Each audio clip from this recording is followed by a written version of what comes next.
ओम नमो भगवते वासुदेवाय नमः। श्री हरि नारायण भगवान और माता लक्ष्मी का आशीर्वाद सब पे सदा सर्वदा बना रहे। आज आप सभी सुनिए मोक्षदा एकादशी की व्रत कथा।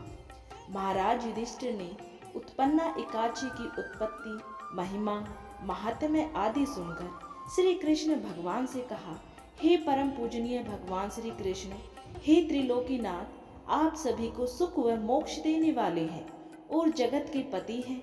मैं आपको प्रणाम करता हूँ। हे प्रभु, आप कृपा करने वाले हैं, मेरी एक जिज्ञासा को शांत कीजिए। भगवान श्री कृष्ण ने कहा, हे युधिष्ठिर, जो कुछ भी जानना चाहते हो निर्भय होकर कहो, मैं अवश्य ही तुम्हारी जिज्ञासा को शांत करूंगा। हे प्रभु, ये जो आपने माघशीष माह के कृष्ण पक्ष की एकादशी के विषय में बताया है, उससे मुझे बड़ी ही शांति प्राप्त हुई है। अब कृपा करके माघशीष माह के शुक्ल पक्ष में जो एकादशी पड़ती है, उसके विषय में भी बताने की कृपा करें। उसका नाम क्या है, उस दिन कौन सी देवता की पूजा की जाती है और उसकी पूजन विधि क्या है, उसका व्रत करने से मनुष्य को क्या फल मिलता है।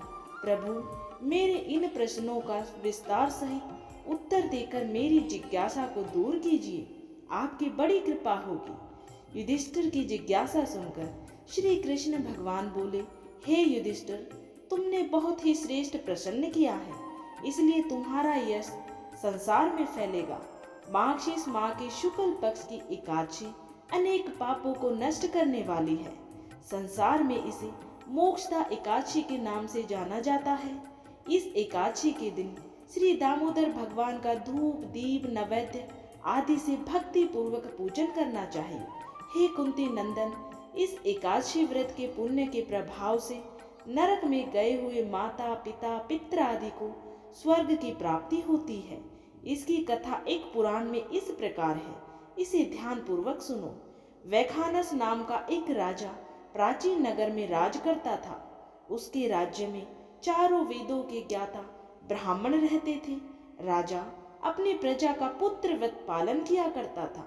एक रात्रि को स्वप्न में राजा ने अपने पिता को नरक की यातनाएं भोगते देखा। इस प्रकार का स्वप्न देखकर राजा बड़ा ही व्याकुल हुआ। वो बेचैनी से सुबह होने की प्रतीक्षा करने लगा। सुबह होते ही उसने ब्राह्मणों को बुलाकर उनके समक्ष अपने स्वप्न की बात बताई। हे ब्राह्मणों, रात्रि को स्वप्न में मैंने अपने पिता को नरक की यातनाएं भोगते देखा। उन्होंने मुझसे कहा कि हे पुत्र, मैं घोर नरक भोग रहा हूँ, मेरी यहाँ से मुक्ति करवाओ। जब से मैंने उनके ये वचन सुने हैं, तब से मुझे चैन नहीं है। मुझे अब राज्य, सुख, ऐश्वर्य, हाथी, घोड़े, धन, स्त्री, पुत्र आदि कुछ भी सुखदायक प्रतीत नहीं हो रहे हैं। अब मैं क्या करूं, कहाँ जाऊं? इस दुख के कारण मेरा शरीर तप रहा है। आप लोग मुझे किसी प्रकार का तप, दान, व्रत आदि बताएं, जिससे मेरे पिता को मुक्ति प्राप्त हो। यदि मैंने अपने पिता को नरक की यातनाओं से मुक्त कराने के प्रयास नहीं किए, तो मेरा जीवन निरर्थक है। जिसके पिता नरक की यातनाएं भोग रहे हो, उस व्यक्ति को इस धरती पर सुख भोगने का कोई अधिकार नहीं है। हे ब्राह्मण देवों, मुझे शीघ्र ही इसका कोई उपाय बताने की कृपा करें।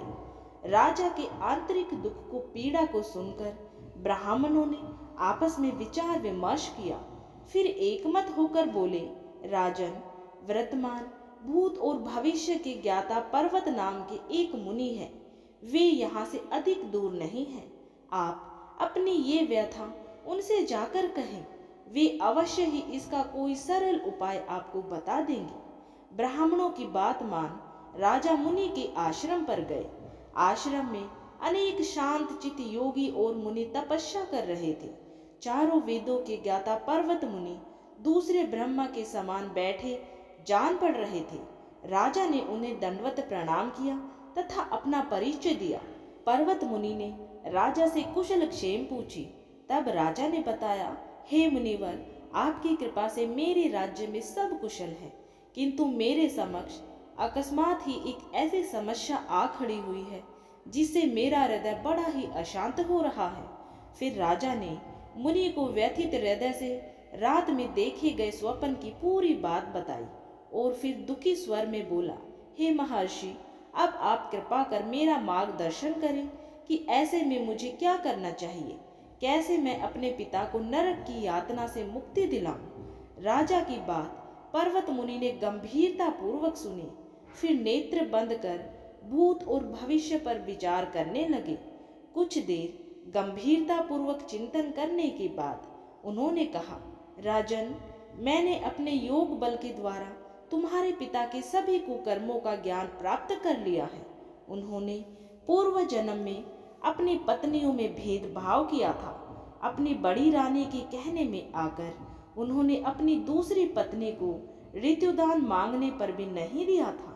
उसी पाप कर्म के फल से तुम्हारा पिता नरक में गया है। ये जानकर वैखानस ने याचना भरे स्वर में कहा, हे ऋषिवर, मेरे पिता के उद्धार का आप कोई उपाय बताने की कृपा करें। किस प्रकार से वे इस पाप से मुक्त होंगे। इस पर पर्वत मुनि बोले, हे राजन, माघशीस मास के शुक्ल पक्ष में जो एकादशी होती है उसे मोक्षदा एकादशी कहते हैं। ये मोक्ष प्रदान करने वाली है। आप इस मोक्षदा एकादशी का व्रत करें और उस व्रत के पुण्य को संकल्प करके अपने पिता को अर्पित कर दें। एकादशी के पुण्य प्रभाव से अवश्य ही आपके पिता की मुक्ति होगी। पर्वत मुनि के वचनों को सुनकर राजा अपने राज्य को लौट आया और परिवार सहित मोक्षदा एकादशी का विधि पूर्वक व्रत किया। इस व्रत के पुण्य को राजा ने अपने पिता को अर्पित कर दिया। इस पुण्य के प्रभाव से राजा के पिता को सहज ही मुक्ति मिल गई। स्वर्ग को प्रस्थान करते हुए राजा के पिता ने कहा, हे पुत्र, तेरा कल्याण हो। इतना कहकर राजा के पिता ने स्वर्ग को प्रस्थान किया। हे पांडु नंदन, जो मनुष्य माघशीस माह के शुक्ल पक्ष की एकादशी का व्रत करते हैं उनके सभी पाप नष्ट हो जाते हैं और अंत में वे स्वर्ग लोक को प्राप्त करते हैं। इस उपवास से उत्तम और मोक्ष प्रदान करने वाला कोई भी दूसरा व्रत नहीं है। इस कथा को सुनने व पढ़ने से अनंत फल प्राप्त होता है।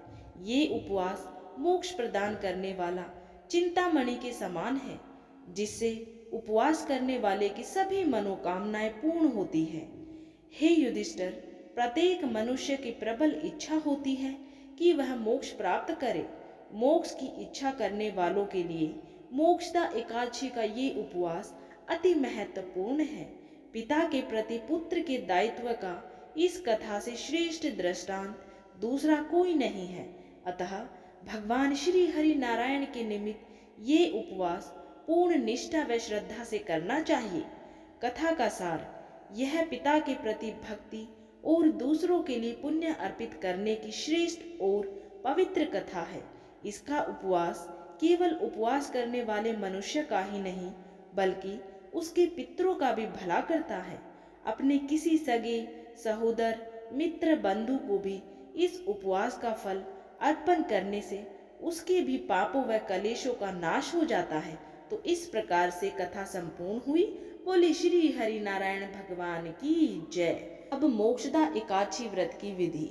मोक्षदा एकादशी का व्रत किस प्रकार करना चाहिए, इसके विषय में श्री हरि कृष्ण भगवान कहते हैं, दसवीं के दिन सात्विक भोजन करना चाहिए और शुद्ध मन से भगवान दामोदर का नाम स्मरण करते हुए सो जाना चाहिए।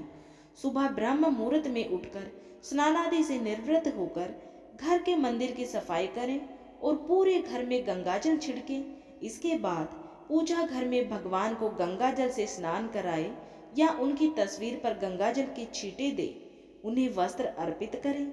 इसके बाद रोली और अक्षत से तिलक करें। फूलों से भगवान का श्रृंगार करें, इत्र छिड़के। मोक्षदा एकादशी के दिन सबसे पहले भगवान गणपति और फिर माता लक्ष्मी के साथ श्री हरि नारायण भगवान की आरती करें। पूजा करते समय भगवान को फल और मेवे का भोग लगाएं। भगवान विष्णु को तुलसी के पत्ते अवश्य ही अर्पित करें। दिन भर व्रत करें, फलाहार कर सकते हैं और यदि पूरे दिन व्रत संभव ना हो तो एक समय सात्विक भोजन करके ही भी व्रत किया जा सकता है। व्रत के दौरान मन शांत रखें और क्रोध ना करें। और किसी को अपशब्द ना कहें। शाम के समय दीपक जलाकर भजन कीर्तन करें। मोक्षदा एकादशी के दिन भगवान श्री कृष्ण, महर्षि वेदव्यास और श्रीमद् भागवत गीता का पूजन किया जाता है। अगले दिन द्वादशी को हरिवासर समाप्त होने के बाद व्रत का पारण करें। इस प्रकार मोक्षदा एकादशी करने से जो पुण्य की प्राप्ति होती है वह वाजपेयी यज्ञ से भी अधिक पुण्य देने वाली है। माघशी शुक्ल पक्ष एकादशी धर्मशास्त्र में इसलिए भी महत्वपूर्ण मानी जाती है क्योंकि ऐसी मान्यता है कि इसी दिन भगवान श्री कृष्ण ने अर्जुन को योग शास्त्र गीता का ज्ञान दिया था। इस उपलक्ष्य में इस दिन गीता जयंती भी मनाई जाती है। वैष्णव संप्रदाय को मानने वाले इस दिन धूमधाम से श्री कृष्णचंद्र जी की पूजा करते हैं और गीता सुनते हैं और सुनाते हैं। इस दिन गंगा स्नान का भी बहुत ही महत्व बताया गया है।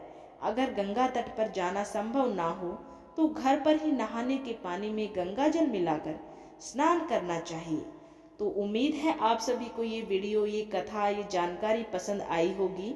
अगर आप श्री हरि नारायण भगवान के सच्चे भक्त हैं तो उनकी इस व्रत कथा को ज़्यादा से ज़्यादा लाइक और कमेंट बॉक्स में हरिओम नमो नारायणा जरूर लिखें। और अगर आपने चैनल को अभी तक सब्सक्राइब नहीं किया है तो ऐसी ही सनातन धर्म से जुड़े व्रत, त्योहार, पूजा पाठ के बारे में संपूर्ण जानकारियाँ प्राप्त करने के लिए चैनल को सब्सक्राइब जरूर करें।